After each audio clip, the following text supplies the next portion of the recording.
Ladies and gentlemen, dear friends, it's my pleasure today to be with you with the European Society of Gynecology webinar on Coriolus Versicolor based vaginal gel, what is new, latest clinical evidence, a very important chapter for the fighting and the defense against human papillomavirus. Today we will have two speakers, Professor Filippo Murina from Italy and Professor Dr. Luis Serrano from Spain. I will introduce Professor Murina first, and then I will introduce Dr. Serrano after Murina presentation. Professor Filippo Murina is currently chief of the lower genital tract disease unit at the Buzzi Hospital University of the Study in Milan. He is a scientific director of the Italian Vulvodynia Association, fellow of the International Society of Vulvovaginal Diseases, referral of the National Vulvodynia Association from USA, healthcare providers, and board member of the Italian Association of Functional and Aesthetic Gynecology, and vice president of the Italian Society of Menopause. Professor Murina has mainly years of monitoring graduate medical students and midwives on research projects related to the lower female genital tract disease. Filippo, you have the microphone. You can share your screen, and then we will go on with your presentation. Thank you very much. Thank you, Andrea, for your presentation. I'm very happy to be here today, and I'm very happy to can share our experience about this condition, about this topic, HPV infection. This is a real challenge for many gynecologists, and our topics, our real problems is how many of these infections can give us very important problems like high-grade lesion, cervical high-grade lesion, or cervical cancers.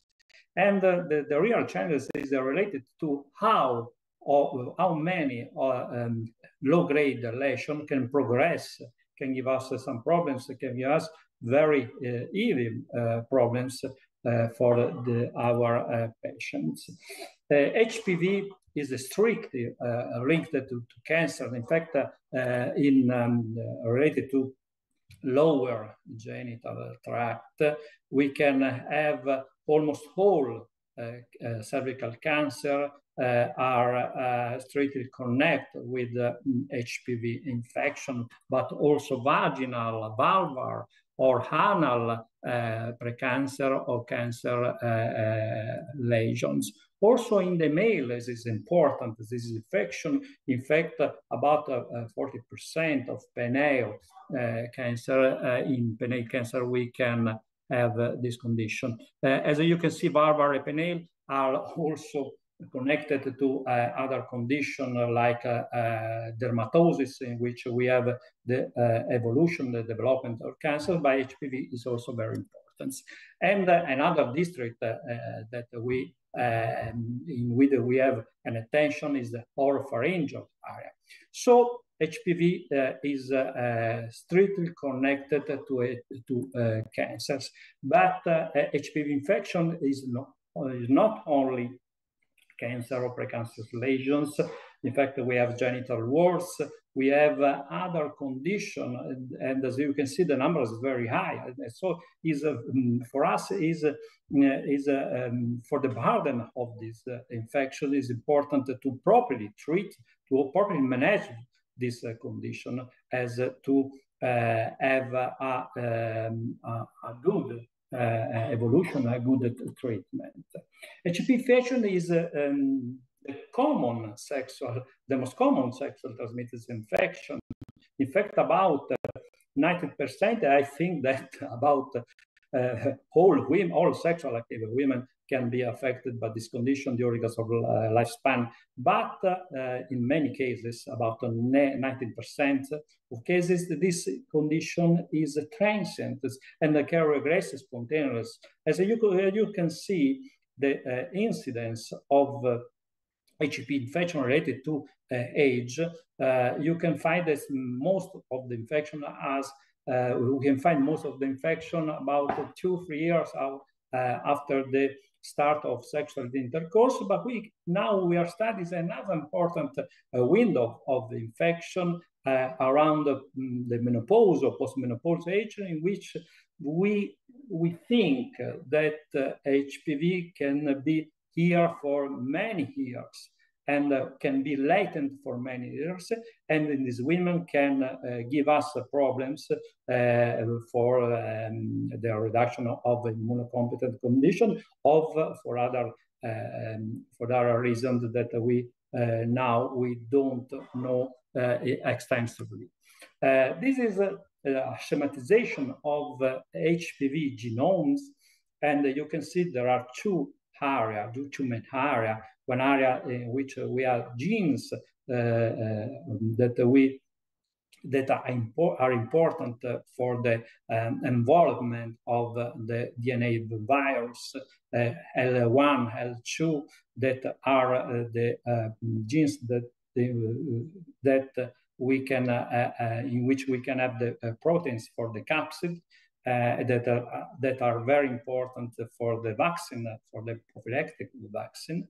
And the genes like E6, E7, that are pivotal for the transformation, for the immortalization of the cells, and for the development of precancer, a cancer lesion.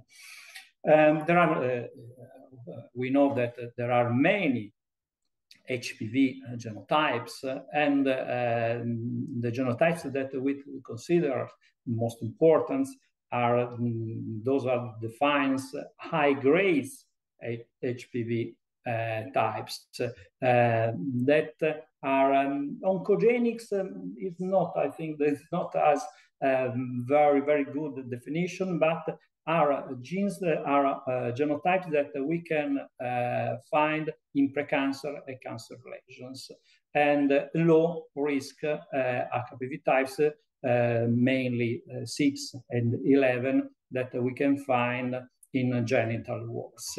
But among these genotypes, the 16, 18, and 33 are the most relevant for us because in many cases, as you can see, 16, 18, about 70% of precancer lesion of all genital tract precancer, cancer lesion are present.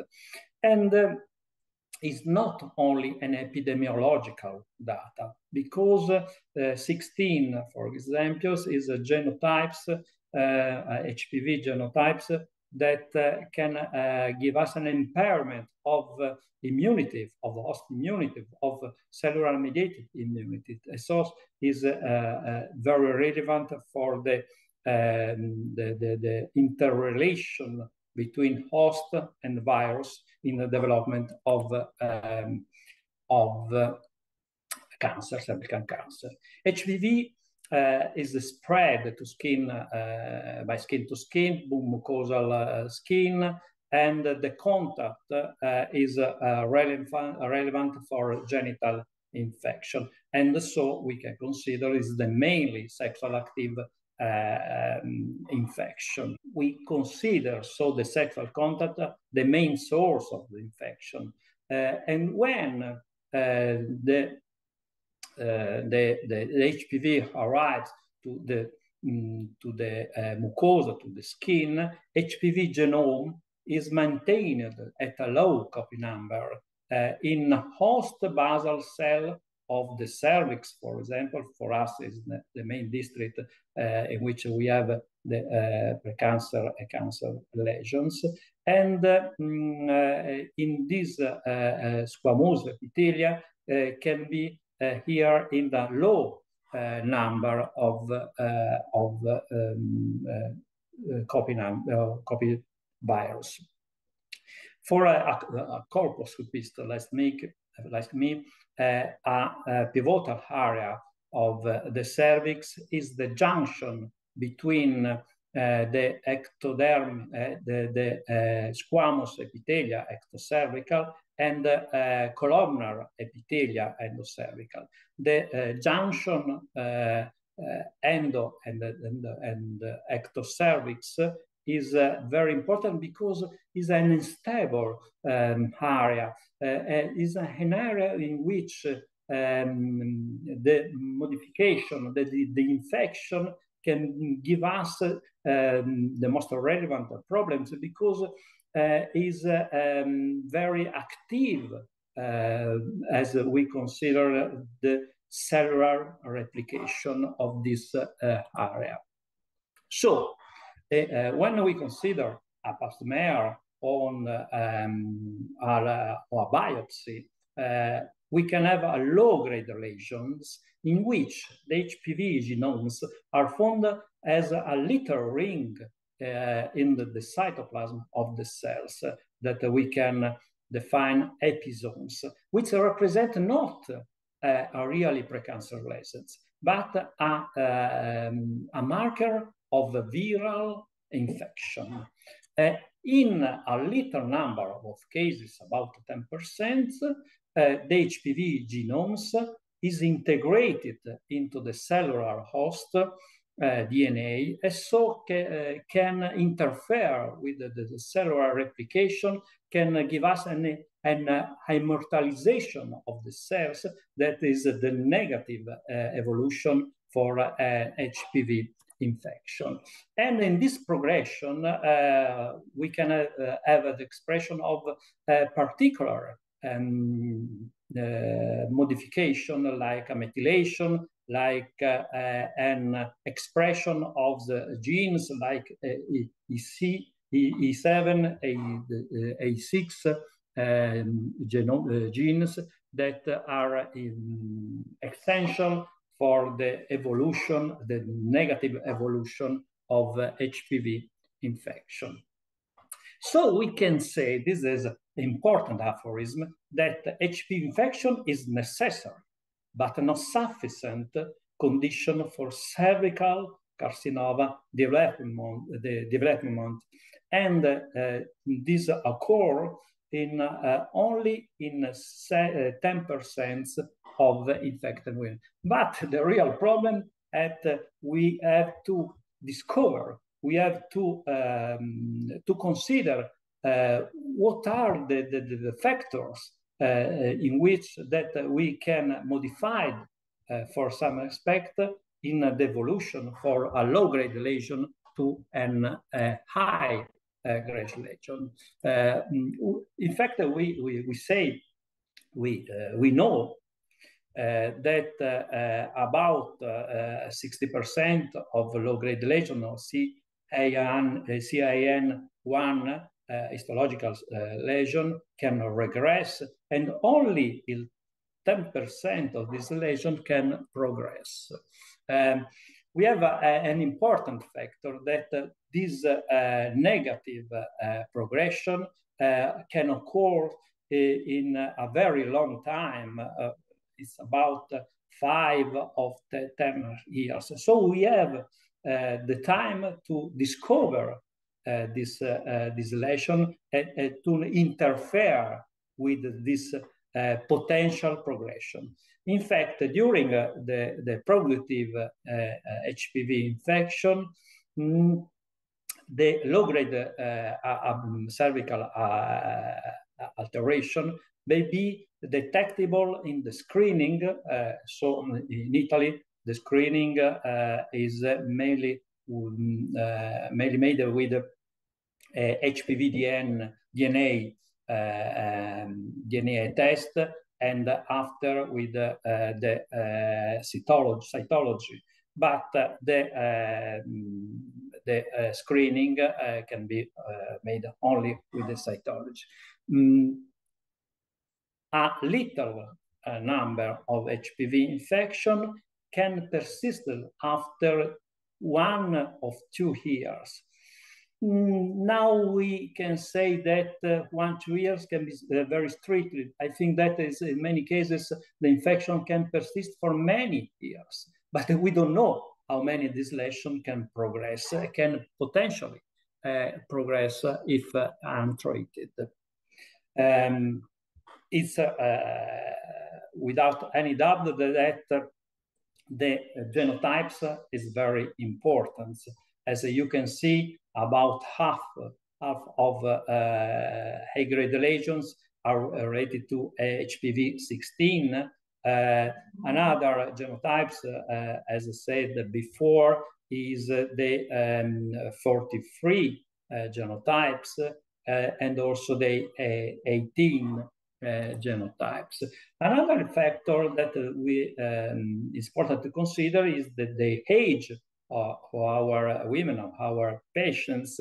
In fact, under 25 years old, is not necessary to perform any screening test, because in many cases the infection regress in 1 or 2 years. But if we find a low-grade lesion above 40 years old, as you can see in this review, is possible that this infection can be here for many years, since many years, and so the possibility of evolution is higher for this patient.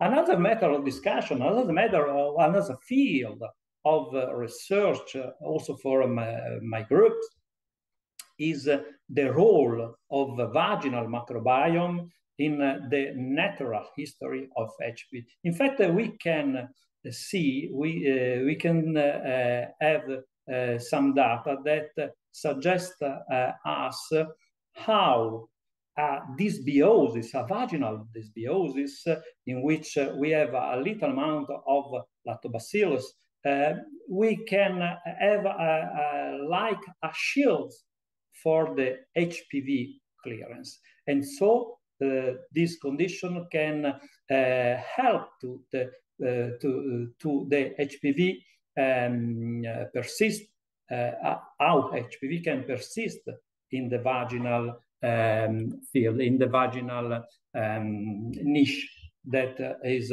for us is very important. This is a very interesting paper in which we can find that when we have a vaginal microbiome in which lactobacillus are dominant, the percentage of regression is higher versus a condition in which we can find a microbial conglomeration of microbial fields in which we have Prevotella, Gardnerella, all bacteria that are a sign of dysbiosis. The percentage of regression of high-grade lesion is lower respect a vaginal microbiome in which we can find lactobacillus, male crispatus, but also other lactobacillus. The link between persistence of HPV infections and the dysbiosis is the inflammation. In fact, a dysbiosis, a vaginal dysbiosis, can promote in the host cells. This is an example of colposcopic findings. As you can see, a fine mosaic that are expression of low-grade lesion of a thin aceto-white epithelium.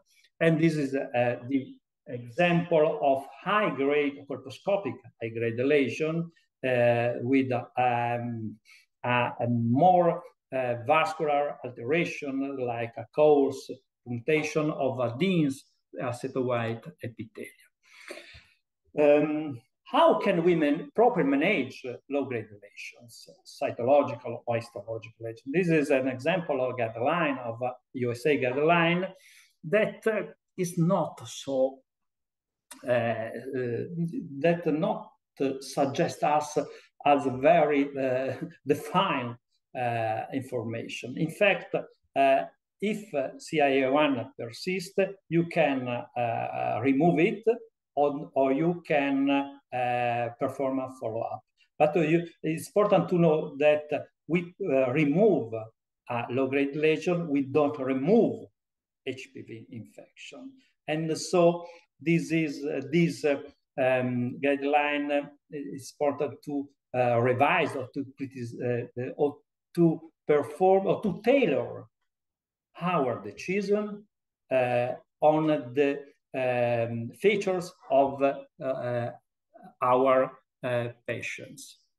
As important, another important matter is related to the distress, to the psychological distress related to HPV infection. This is a very interesting paper in which you can see, almost 40% of women with abnormal psychological results display the signs of a post-traumatic stress disorder.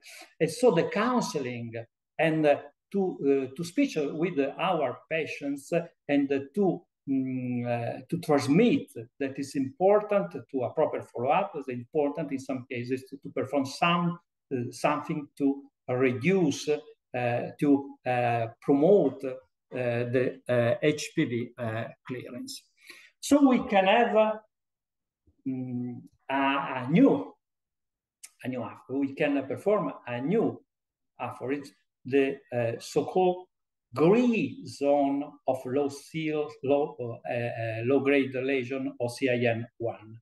And the critical, for what we know now, the critical issues of progressions to cancer are a persistent infection with at least one of high-grade lesions, the age of a patient, the immune status, the smoking, oral combined contraceptives is not so effective, but in some reviews is reported.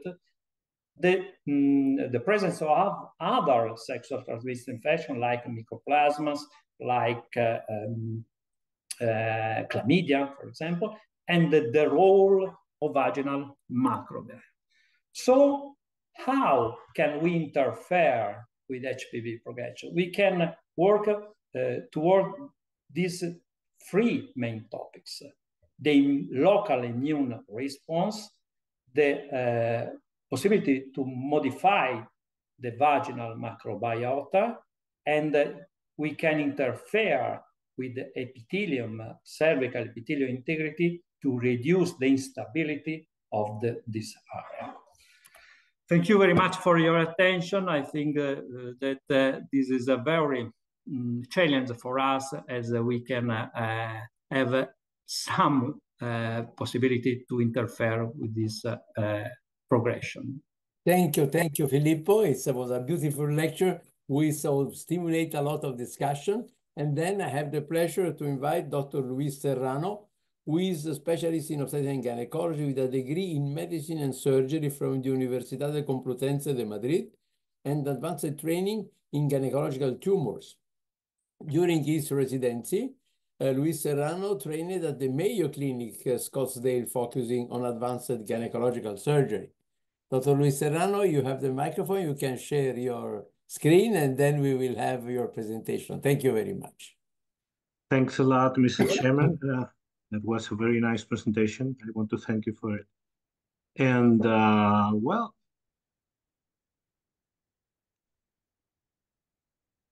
let's see if I can share this. Yes, perfect. You can make it. Okay, I am tasked now with telling you my or our own experience in using the HPV clearer, the Coriolus Versicolor-based vaginal gel. And I want to present you with the latest clinical evidence and experience update. And that's my task today. Well, do you know, it's been said before, viral persistence occurs in those individuals unable to produce the immune response adequate. So it leads to the development of precancerous lesions and ultimately of cancer cervix. So we have the HPV. In 90% of the cases, as Professor Murina said before, it leads to a clearance because the immune system is very vigilant and gets rid of it.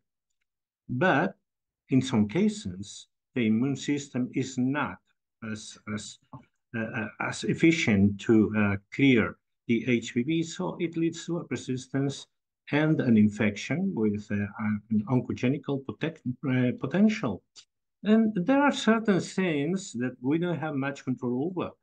And these are, of course, the viral genotype. The patient has the viral genotype that she has, and we can do a lot about it.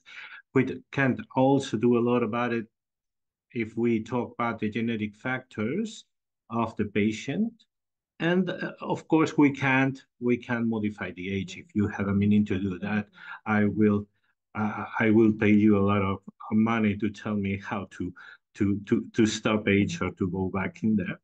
And the immune system with age goes down, and the vaccines, we have low response to them. At other times, yeah, we have the power to influence the outcome and recover this immune system, reduce the persistence, and we can influence the epithelium, as Dr. Murina mentioned a while back, the microbiota. He also mentioned this thing, and of course, we can try to boost the immune system. So these are the three pillars, the three columns of the treatment we are proposing, and a combination of these ingredients is what makes this gel based on Coriolus Versicolor as effective as it is. And where do we come from? Where are we going?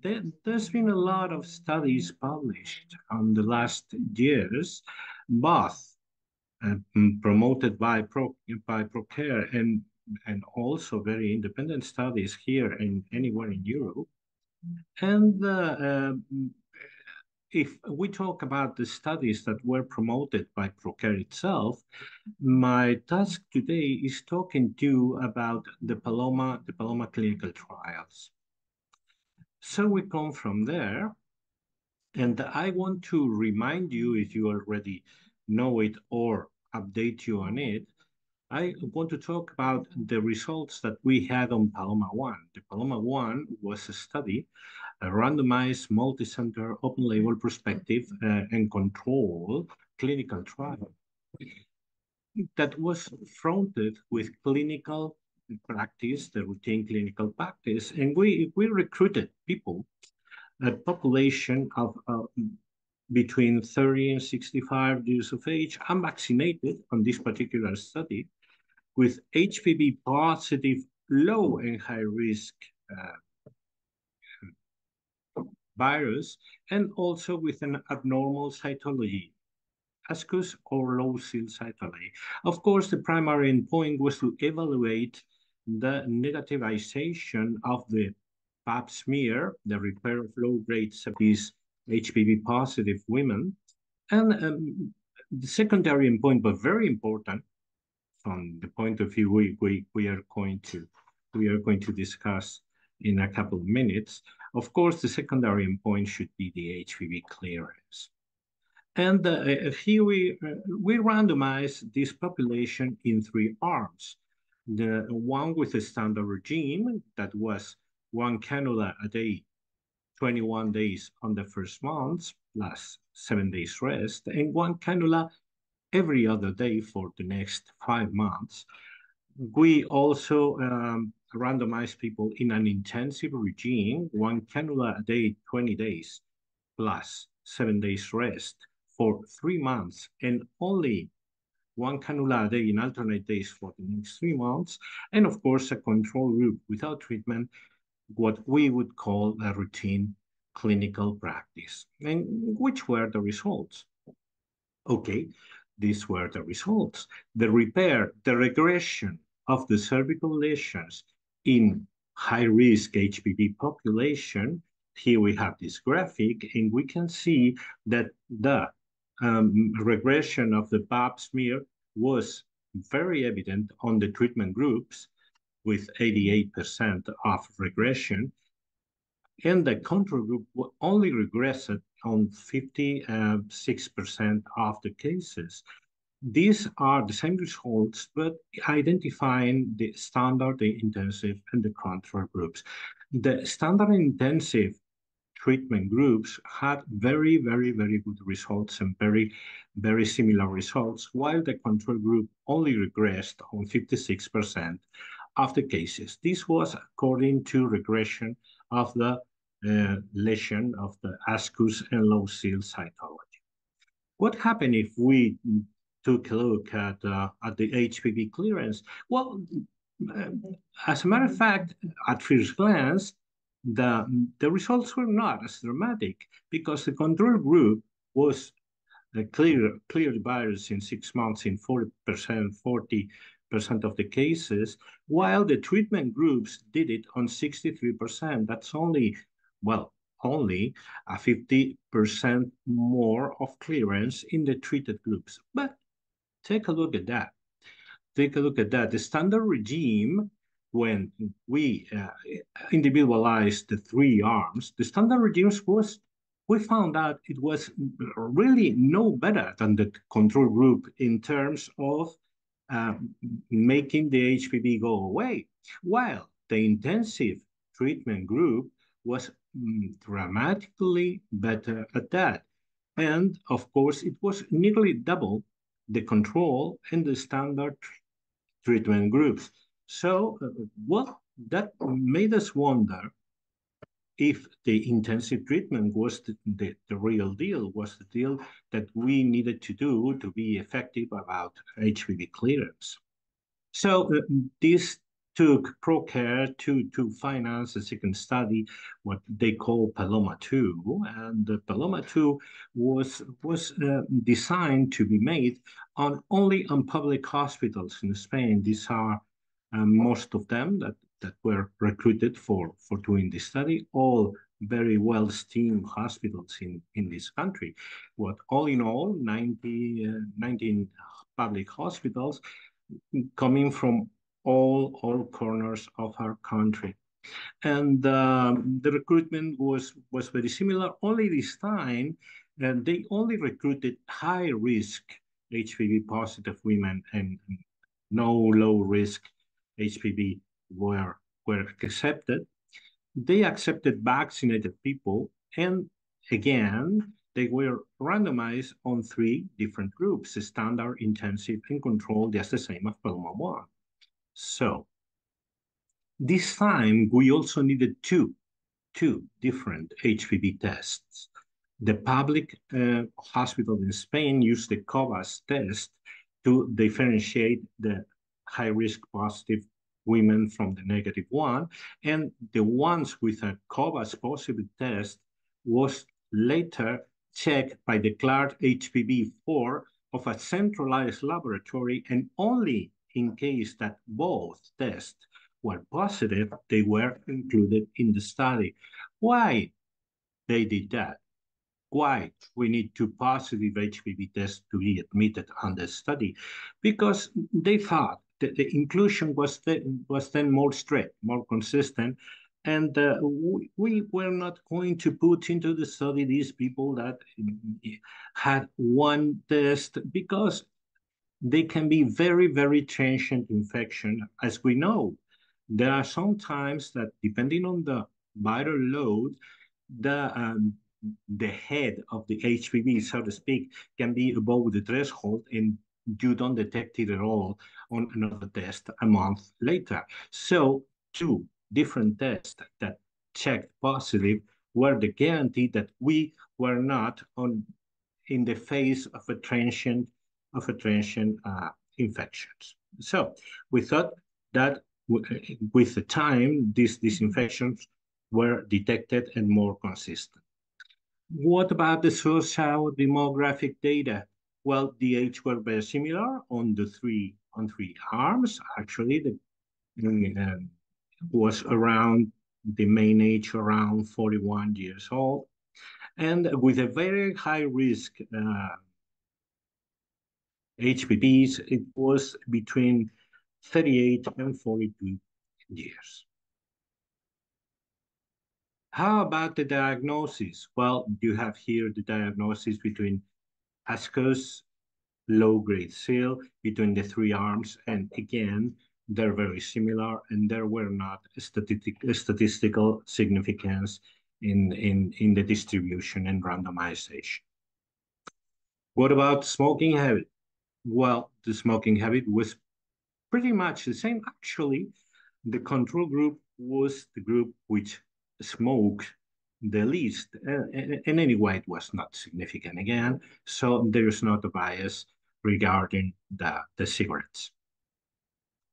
Well, and which were the results? These are the results of Paloma 2, recently disclosed.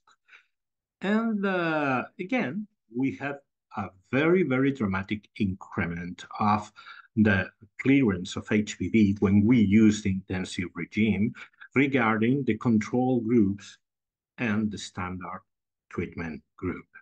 If we check just the very high risk population with 16, 18, and 31, the difference is probably more dramatic than the other one, but that's because the control group had a very, very much more difficult time to clear the virus. In this case, it's only logic. Some time ago, someone said, I just can't remember the place where I heard it, that the control groups of the Paloma 1 and Paloma 2 studies actually didn't clear the virus a lot, and that was not consistent with the literature. And I disagree. Here we have the classic work of Volkmans in 2007, and Volkman defined a regression of the HPV, a clearance of the HPV at 6 months in 30% of the cases. That's very consistent with the data we found in our control groups. Even our control groups actually perform a little better and reach 40 or 45%. While if we talk about the HPV 16, we are seeing a clearance of 10% in 6 months. So yeah, I would say that the control groups of both Paloma 1 and Paloma 2, the studies were very consistent with what we find in the literature. This is a study, another study from the Chinese, and they actually talk about a 50% clearance, but in a period of 15 months. And if you look at the graphic, you can see that at 6 months' time, they check 20% clearance, and in women below 35 years of age, or even less in women above this age. So no, our control groups, the groups of the Paloma 1 and Paloma 2 the studies, are not performing bad in the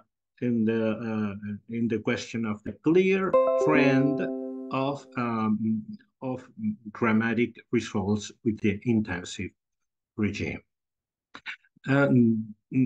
With this, we can compare Paloma 1 and Paloma 2 studies, and you can see they're very similar, and the clearance results, both in the control and the intensive groups, are very consistent between them. And this is a pool. We can pull here Paloma 1 and 2, the 246 randomized patients. And well, I think the clearance at 6 months are really, really very, very significant, with 85 versus 43 in the control group. And if we just look at the especially high risk HPV 16, 18, 31, the results are pretty much the same when the control group fares worse than the control group on on the all HPV high-risk virus put together. What about the safety, tolerability? Okay, not one severe intensity adverse effect. And as a matter of fact, all the adverse effects were very mild and moderate. And they happened almost especially on the standard arm treatment and not on the intensive one, while not having, in this case, a statistical difference on that account. So I will make my conclusions right away.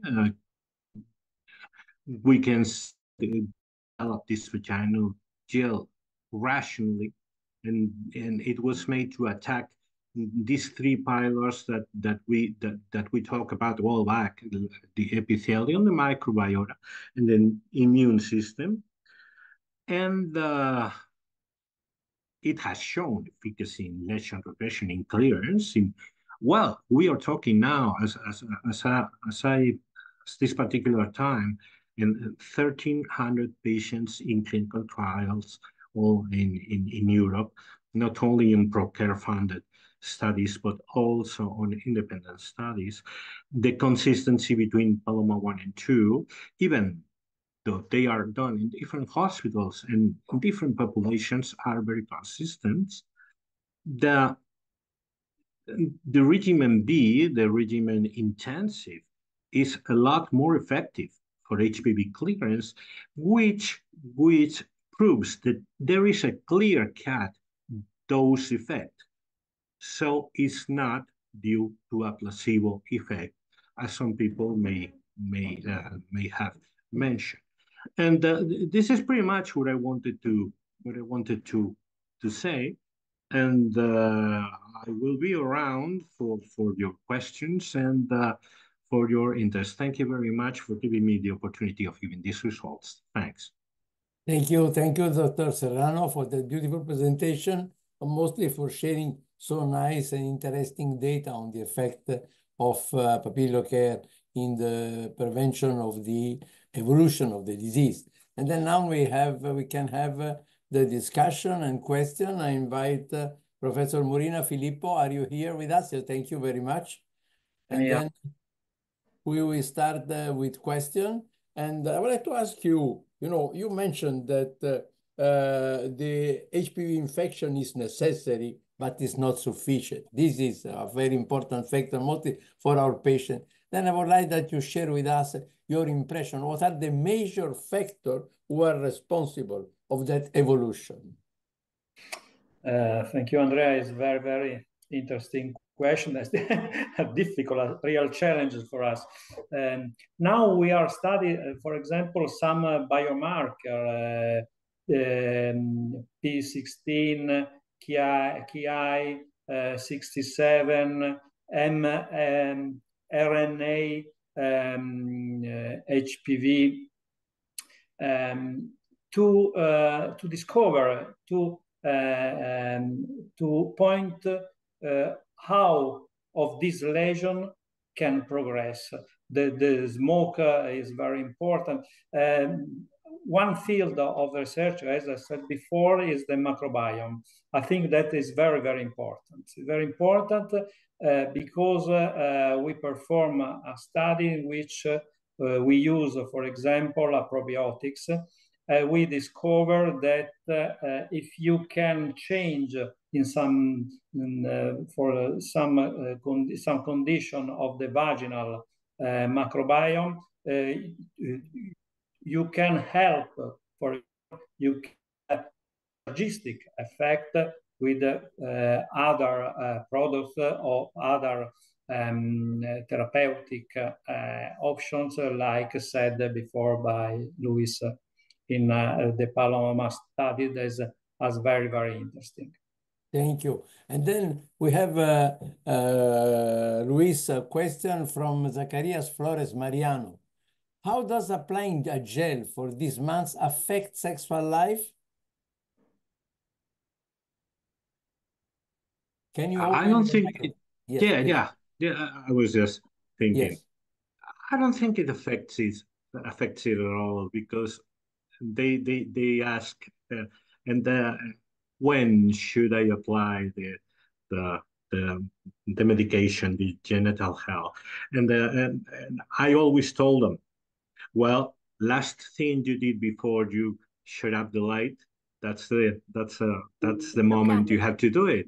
So if you are going to have intercourse, if you have to have sexual relations, just do it first. Just clean the mess, and of course, the last thing you do before you shut up the lights is apply the gel. That's my answer, and I haven't had complaints about it. So there shouldn't be any. Thank you for this practical suggestion. And then we have an anonymous, which is making a question. Probably I will make it for Filippo. And then he tell the management of HPV, when the women have 6 genotypes, who don't include 16 and 18. The potential effect of a pillow care can have the same efficiency? It's very interesting questions. It's important to know that we have to consider whole HPV infection and not only the 16 or 18 HPV infection. In fact, the immunity is the same for all the genotypes, and the effect of a pillow care is also relevant for other genotypes. We know that in many cases we find 16, 18, or 43, but are not the only genotype. This is, we have to observe with a different eyes these lesions, but all the lesions can have a good effect with the treatment of the products. Thank you. And then we have received a question from Guyen. And the question is that one, Luis. Is it correct or incorrect for many doctors to prescribe pillow care as a treatment for HPV, given that current medical guidelines primarily focus on monitoring cancerous lesion rather than direct antiviral therapy for the virus itself? That's a very interesting one. That's and I hope not to bother a lot of my colleagues on the Association of Cervical Pathology in Spain. That they are the ones who write the guidelines anyway.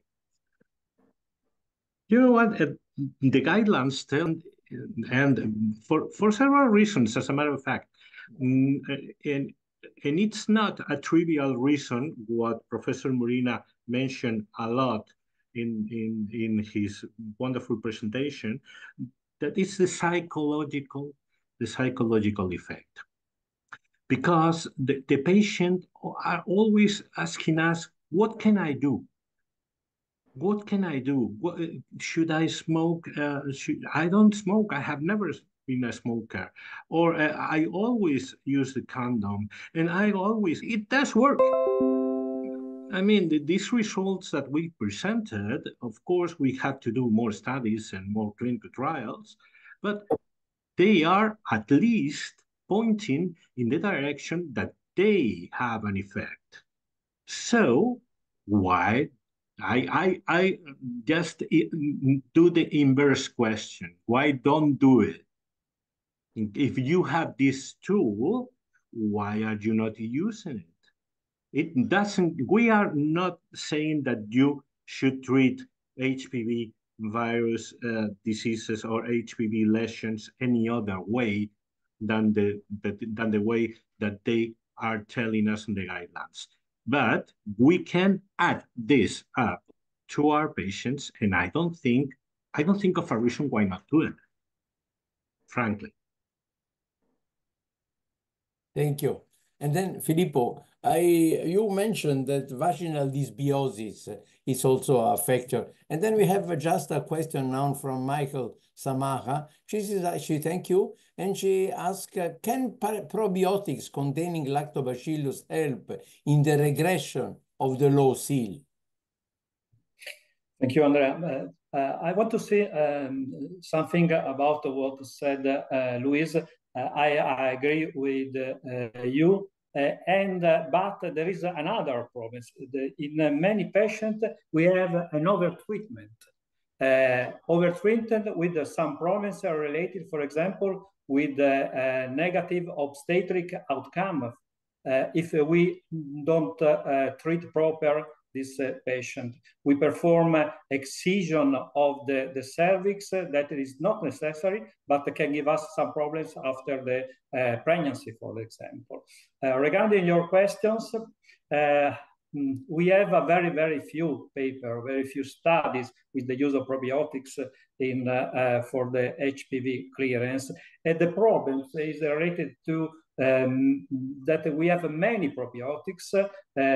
We don't have a specific regimen for the use of these probiotics. We can use a single strain, multi-strain. Yes, we know that crispatus is the symbol of a healthy vagina, but we are studying what is the best option, the best probiotics, and the best regimen for the use. At this point of the state of art, now we know that can be useful, but we don't have real data regarding the use. Thank you. And then, Luis, a question that I will associate Jessica Sira Banto Millones make a question. I would like to link with another point. She asked, you mentioned that the patient can have also other current infection, other vaginal dysbiosis, and so on. Then the question from Jessica is, do you consider important to start papillo care once that you have already treated sexually transmitted infection that the woman can have? I'm sorry, I'm translating from Spanish. Well, the studies we are presenting are very strict on studying specifically the HPV-related lesions and the HPV infection. We don't have any evidence regarding any other ETS, any other STDs, sorry. And we should be very careful about recommending something that has not had any clear evidence. I can present you with evidence with the HPV infection, but none for any others. Of course, you can say, well, of course, the microbiota is going to improve. Of course, the reepithelialization of the cervix is going to be better, and probably they have, in that way, an effect on other STDs. But we can affirm that. We can say that for sure because we don't have any evidence on that account. So we can't recommend it, but we can think that probably they will be useful. Thank you very much. And then we have a question, Filippo, for you. Guyen, she asked, could you share your opinion on whether HPV vaccination should be recommended as part of strategy to help enhance clearance rate of existing HPV infection? Wow, this is very fine questions. The vaccine that we have available now are a prophylactic vaccine that are made for the prevention of infection. We have the data that show us that the use of vaccination after a treatment of high-grade lesions, excisions, can reduce the relapse of the lesions after the treatment. But at now, we don't know if vaccination can improve the clearance of the virus. Yes, it can improve the immunity, but we don't. But the immunity of the prophylactic vaccine is related to antibodies, and I think that but there is data, not I think, there is data that the use that the evolution of low gradation to high gradation is related to cellular mediated immunity. Now there are some trials with the use of therapeutic vaccine, but at now we don't have it. Yes, thank you, Luis.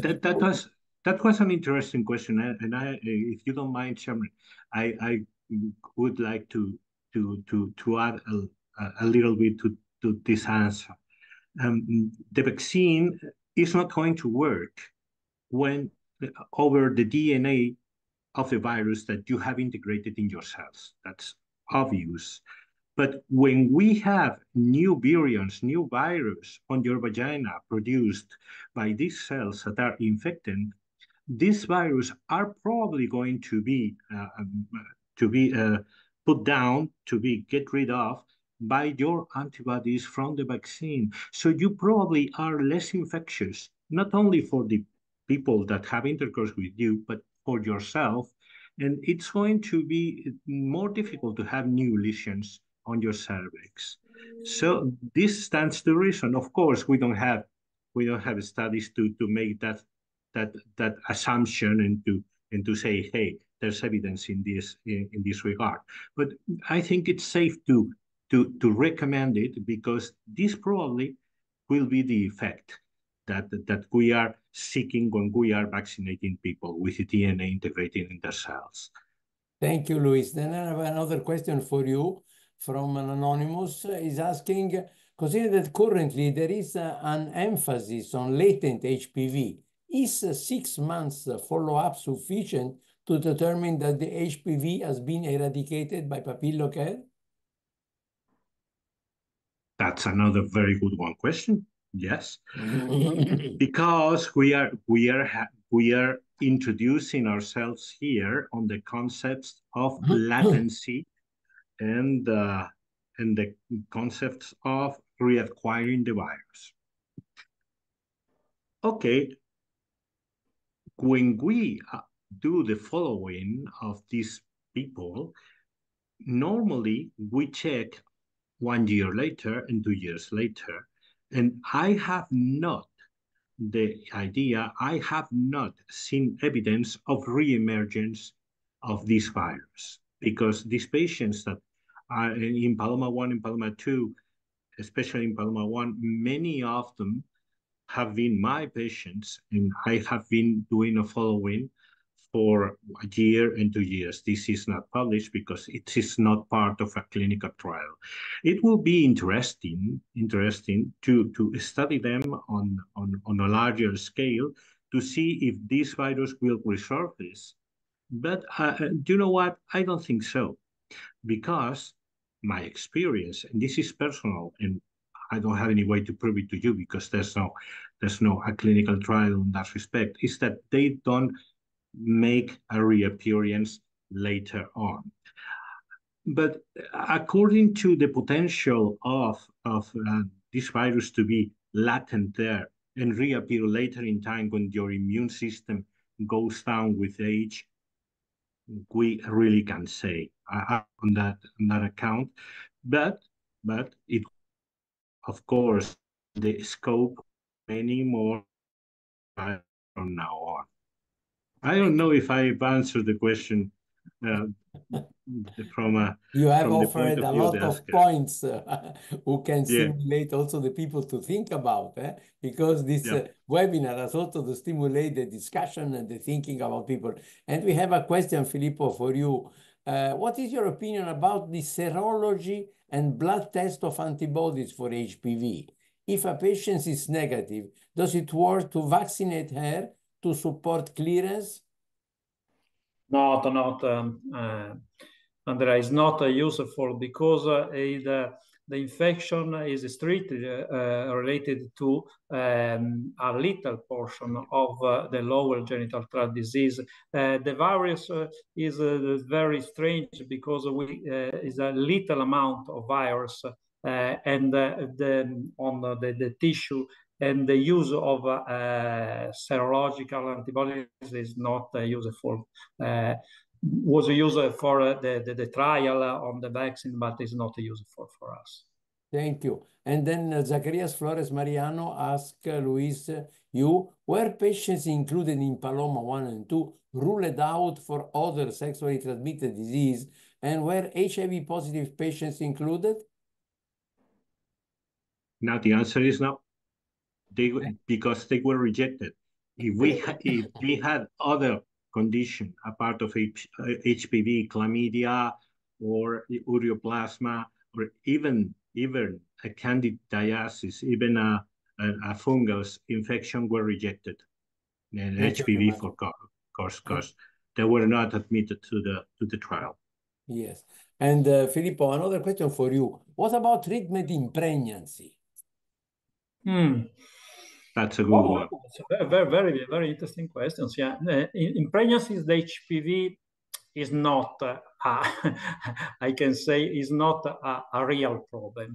The fear of a transmission to the fetus, to the baby, is not a real problem, because the number of laryngeal infection is very low, 7 for 1,000 of 10,000, and the transmission occur in many cases, but the maternal antibodies can reduce it.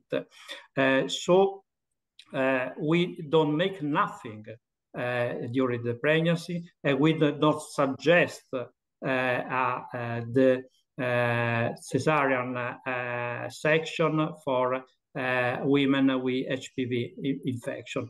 And in cases of low-grade lesions, we perform the check after the delivery, and in cases of high-grade lesions, only if we suspect an invasion that is very remote condition, we recheck the women after 2 months after the delivery, because in about 30% of cases we have a resolution of the lesions after the delivery. Thank you. And then another question for you, Luis. Is there evidence of its use in HPV lesion of the vulva? Not as such. I will try to explain. I routinely use it after the treatment of warts and BIN, but after the treatment by laser or with another excisional procedure, and that's after the excisional procedure or the destroying with laser. We use Papillocare. We use the vulvar external gel, and it improves very dramatically the wounds, the secondary effects of the laser, and the reepithelialization is very successful. But I can't say about the effectiveness of the treatment by itself on any lesion caused by the HPV on the vulva. I use it as a coadjuvant with a destruction treatment. Thank you, Luis. Thank you very much. And then another question, Filippo, from Garcia Flores Maria Araceli. She make a compliment for the presentation and so on.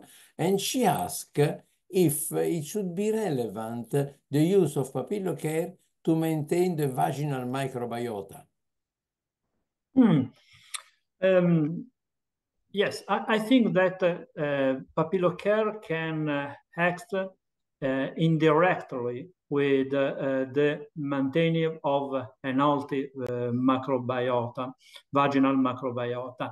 And I think another important aspect, that Papillocare can work with a synergistic action with a probiotic, for example.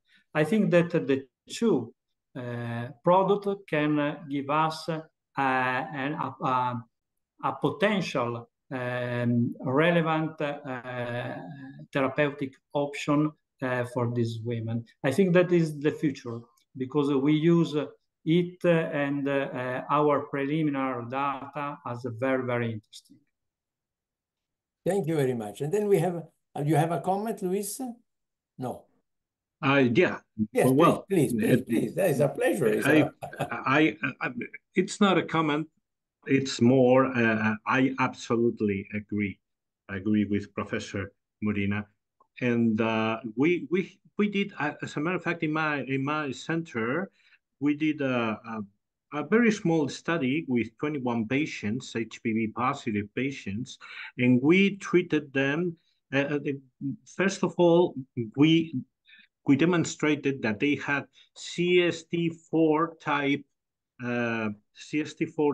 microbiome, which means that they didn't have any lactobacillus, and they were also HPV positive. And we gave them papillo care for 21 days.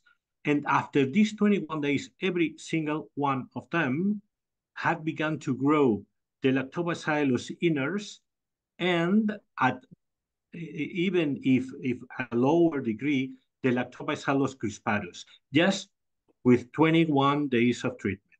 That was a little study that we published that it's called EpiCare, and it's around. And I think it demonstrated that papillo care is very good by itself to begin promoted growing of the lactobacillus in your microbiome. And that's very interesting, and I think we should pursue this course of action. Thank you very much. And then, Filippo, a question from Carmen Barch. She asked, if it's possible to use papillo care without the 7 days rest if there is no period in postmenopausal women or women with Levonorgestrel and IUD?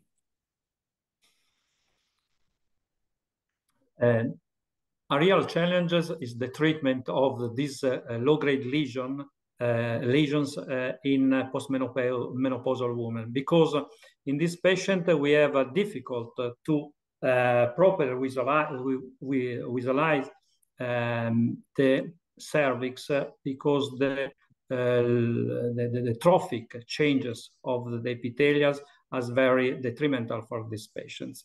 So in many cases, the junction is not fully visible, and there are a reduction of the fornix, and so the lesions are in many cases inside of the cervix. And so in this patient, we perform a treatment with a topical estrogenic therapy, and then we perform the colposcopy.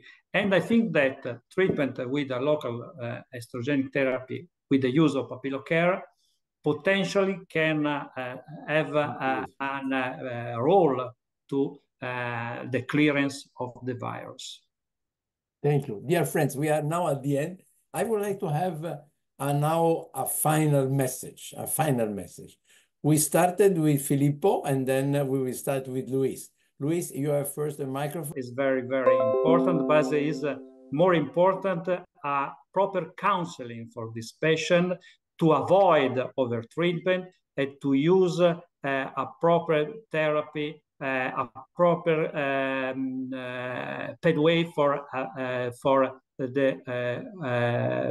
this lesion for our patients. Thank you. And Luis? Well, that's a great responsibility to give the last message, doesn't it? Okay, I will say this. We have a tool. And a tool that has some evidence behind and some dramatic evidence. Why not use it? We are not saying that we should change the treatment, that we should change the paradigm. We are saying that inside the guidelines that we are now using, there is a room to do something additional to just keep on looking, just doing nothing. on the low seal cases, on the SIN1 cases, and even in these high-grade lesions that are eligible for following, for conservative following with the guidelines that we have at this particular time. There are cases of high-grade lesions in which we could be conservative. Why not add this tool, this new tool, to these cases that we are going to do a following anyway? Give me one reason, and I will tell, and we will discuss it, but I can't see any reason not to do it. Thank you very much, dear friends. Thank you, Filippo. Thank you, Luis. And thank you to ProCare Health who have sponsored this symposium, this webinar, which is fantastic. And then, by that way, I invite all of you to join us at the European Society of Gynecology next Congress, which will be now in Riga, and to enjoy together about our time together. Thank you very much, Professor Murina. Thank you, Professor Serrano. It was a really beautiful webinar of the European Society of Gynecology. See you soon again. Bye-bye. See you soon. Bye-bye. Thanks a lot. Ciao, ciao. Ciao, Luis.